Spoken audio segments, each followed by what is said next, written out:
About over 100 years ago, Mark Twain went on a trip through Europe. He had a debt to pay off, and so he went on a lecture tour.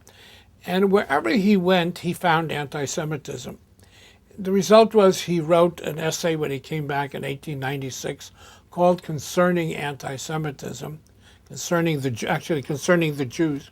And in a way, he asked your question, why? Why is it so persistent?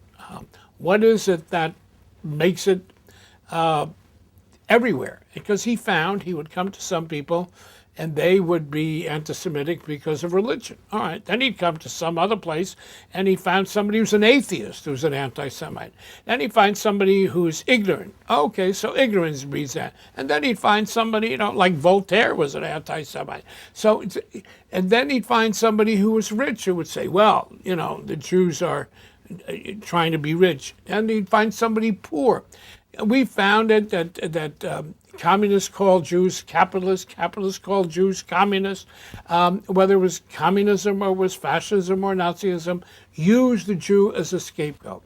And Mark Twain came to a conclusion. I'm not sure it's the proper conclusion, but I haven't found yet a better one. And he says basically that anti-Semitism is a result of jealousy, that there's a jealousy of Jewish success. I remember about 20 years ago, the Anti-Defamation League held a conference. We brought together sociologists, educators, and public people to discuss why, because 20 years ago, there was an upswing. And I remember somebody around the table saying, well, you know what? It's because Jews excel. And so I'll never forget, there was a man there who said, you know what, Archie, I'll make a deal with you. I'll go home and tell my kids to be number 2 or number 3 if you tell me that you'll take care of the anti-Semitism. A year later or so, I told a story to a gentleman who owned some banks in Brazil called, his name was Safra, Edmund Safra. And he said, well, to me, it's not a story. He said, Abe, when we opened up Banco Safra in Brazil, we were very successful. And I called in my managers and I said, you want to be successful? Make sure you're number 2 and number 3 and not number 1.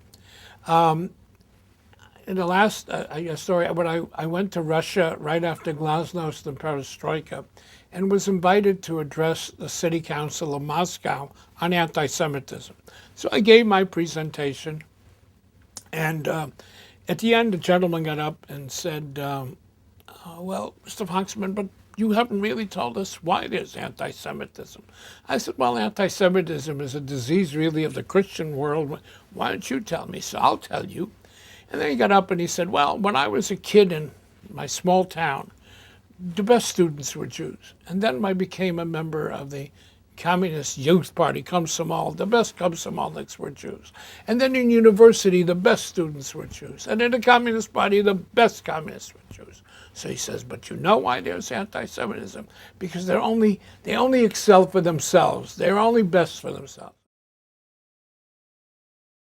I guess the first probably in Western society is that Jews are responsible for killing Christ.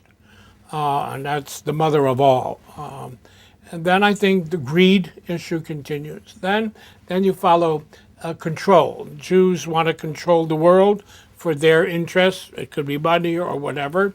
That's this conspiratorial. Jews are on the top of the hit parade of conspiracy. So that, for example, we're in an economic crisis.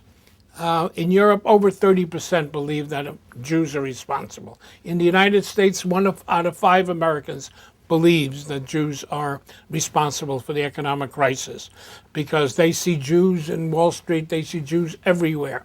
Then you have different issues of control of Hollywood is big. And I guess it's the whole conspiracy that, and you'll find conspiracies anywhere. So if you don't like something that's happening, maybe you screwed up, you did something wrong, it's because the Jews are behind it. And there are a lot of people who think that the Secretary of Treasury is Jewish, he's not, that Volcker is Jewish, he's not, but it doesn't matter. It's the Jews who are controlling finances. It's Jews are controlling foreign policy. There is also a canard that's out there, very big, about loyalty. The Jews are not loyal to their community, but not loyal to their country. 30% of the American people to this day believe Jews are more loyal to Israel than the United States. In Europe, it's 60, 70%. In Poland, 60% believe that there 10,000 Jews are not loyal to Poland. In Norway, the 5,000 Jews, it's 70%. So that's a canard which goes to the essence that you can't trust Jews, you can't rely on them. And that, as with all the education, with all the exposure, and then you come down to, some of my best friends are Jewish, the guys that I know, they're fine. But over there, out there, that's another canard.